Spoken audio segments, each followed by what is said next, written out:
अस्सलाम वालेकुम रहमतुल्लाह दोस्तों, वेलकम टू माय चैनल। अच्छा जी, 6.3 मैग्नीट्यूड का जलजला जो है वो आया है। हॉर्मुज़गन ईरान उसका जो था सेंटर था, और उसके अलावा वो Pakistan, Oman, Saudi Arabia, Qatar, UAE के अंदर फील किया गया है। मतलब यूएई में जलजले का फील किया जाना भी इस कदर ख़तरनाक है कि मैं आपको बता नहीं सकता। क्योंकि आपको पता है कि स्काई हाई बिल्डिंग्स हैं वहाँ पे, और अगर खुदा ना खास्ता कोई इस तरह का मसला हो जाता है वहाँ पे, तो दैन फिर अल हफीज़ वल अमान, क्योंकि एक एक बिल्डिंग में हज़ारों बंदा, एक एक बिल्डिंग में हज़ारों बंदा एट ए टाइम मौजूद होता है।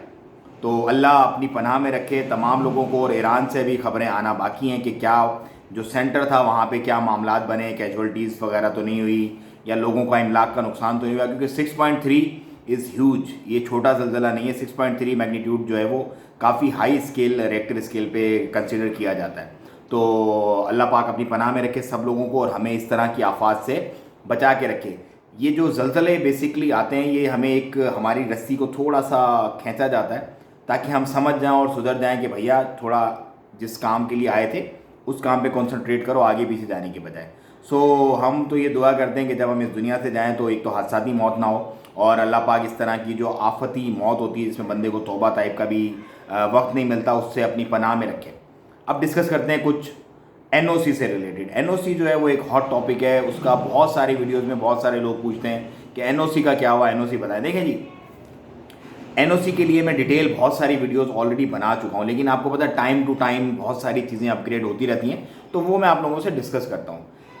अगर तो आप प्रॉपर कंपनी, जैसे बड़ी कंपनीज हैं उसके अंदर एम्प्लॉय हैं, और आपके पास ऑफर लेटर भी था, आपका एग्रीमेंट भी था, आपका जो है वो बताका भी अब एक्सपायर हो गया, आपका एग्रीमेंट कॉन्ट्रैक्ट भी आपका एक्सपायर हो गया है, और आप अब उस कंपनी से आपने क्लियरेंस भी ले ली है, जो कि नॉर्मली एंड ऑफ सर्विस करके एक पेपर होता है कि भाई लैपटॉप वापस कर दिया इसने, और इसने जो भी गाड़ी वगैरह थी, फ्यूल कार्ड वगैरह था, अगर घर कंपनी देती है तो घर भी वापस कर दिया, कोई ड्यूज़ नहीं है, कोई क्लियरेंस वगैरह, सब क्लियर हो गया इस बंदे का।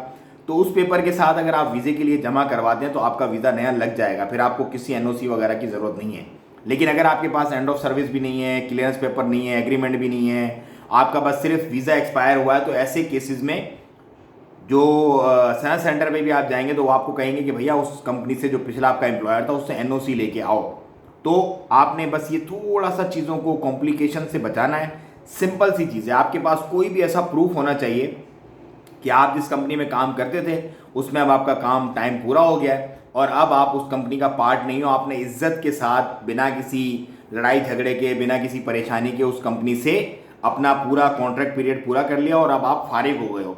अब आपको दूसरे एम्प्लॉयर के पास जाना है, बस सिंपल इज दैट। अगर आप बीच में तनाजुल लेते हो तो उस स्पॉन्सर का सिस्टम के अंदर अप्रूवल देना लाजमी है।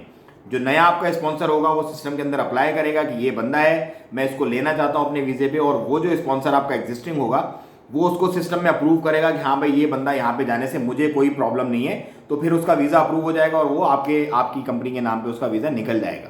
तो ये छोटी सी सिंपल सी बात है, स्ट्रेट फॉरवर्ड। इसमें आपने बस देखना है कि आपके पास क्या चीज़ है। अगर कुछ नहीं है, अगर आप कुछ कर सकते हैं तैयार अपनी कंपनी के साथ, आपके अच्छे रवाबित हैं, तो आप तैयार करवा के और वो उसको सबमिट करवा दें, आपको नए वीज़ा मिल जाएंगे।